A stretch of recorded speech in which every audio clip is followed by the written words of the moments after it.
All right, before I get into this video, grab one of these Patriot power cells. These things are awesome. If there's no electrical outlet around, you can charge this thing with the sun. It's a ready source of power to charge any one of your devices. You can charge 2 devices at once, and it has this cool flashlight. My link for your discount is in the description below. It's been highly requested that I put together a succinct, brief video that states exactly the oath of office every law enforcement officer and judge and politician takes before they enter office. And this is very important because we're constantly being told that we are a nation of laws and we need to abide by the law. Well, what is the supreme law of the land? According to the United States, it's the Constitution. Now, let's get to the oath first. This is the oath of every military man or woman, every law enforcer, every judge, every politician, anybody who takes any kind of federal or state office takes this oath.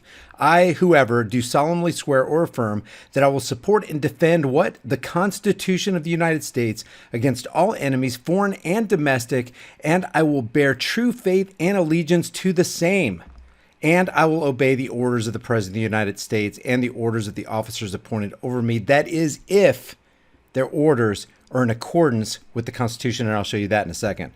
According to the regulations and the Uniform Code of Military Justice, so help me God. And this is pretty much the same oath that any public officer takes, any politician. I do solemnly swear or affirm that I will support and defend the Constitution of the United States against all enemies, foreign and domestic, and I will bear true faith and allegiance to the same, that I take this obligation freely without any mental reservation or purpose of evasion, and that I will well and faithfully discharge the duties of the office on which I'm about to enter, so help me God.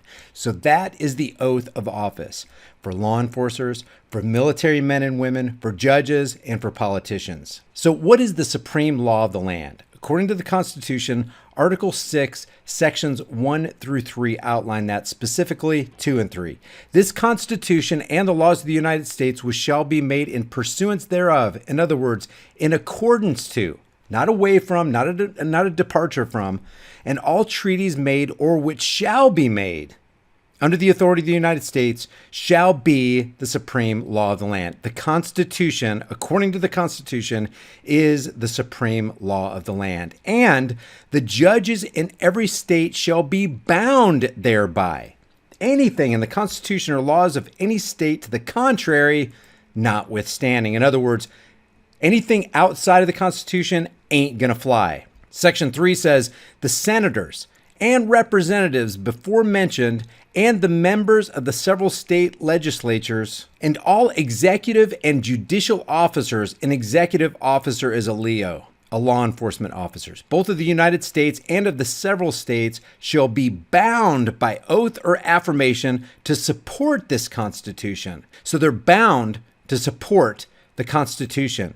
And if it goes beyond the Constitution, it is to be rejected. Let me just direct your attention to 2 more laws. This is 18 U.S. Code 242, deprivation of rights under color of law. And it reads, whoever, judge, politician, military man, general, anybody, a law enforcement officer, whoever, under color of any law, statute, ordinance, regulation, or custom, willfully subjects any person, black, white, Hispanic, it doesn't matter, in any state, territory, commonwealth, possession, or district. That's everybody, guys, in all locations, at all times, to the deprivation of any rights, privileges, or immunities secured or protected by what?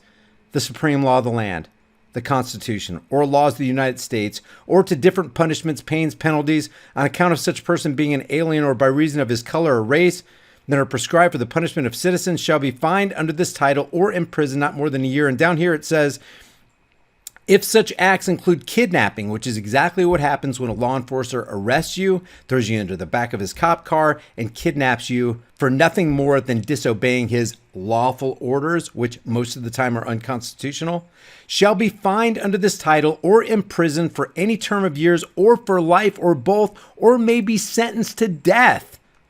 That's 18 U.S. Code 242.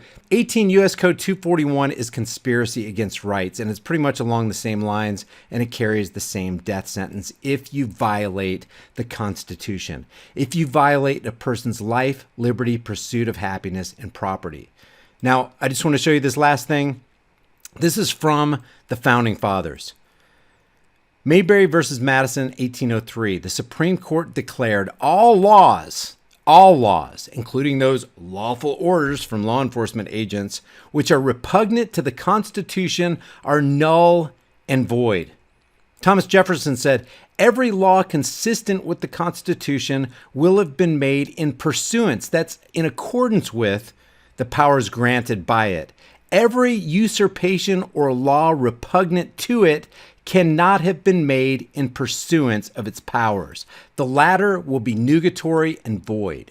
Any law that comes along and usurps the authority of the Constitution is to be rejected. It's null, it's void, it's nothing. Alexander Hamilton said, the laws of Congress are restricted to a certain sphere. And what is that sphere? It's the supreme law of the land, the Constitution. And when they depart from this sphere, they are no longer supreme or binding. William Davie said, this Constitution, as to the powers therein granted, is constantly to be the supreme law of the land. It is not the supreme law in the exercise of power not granted.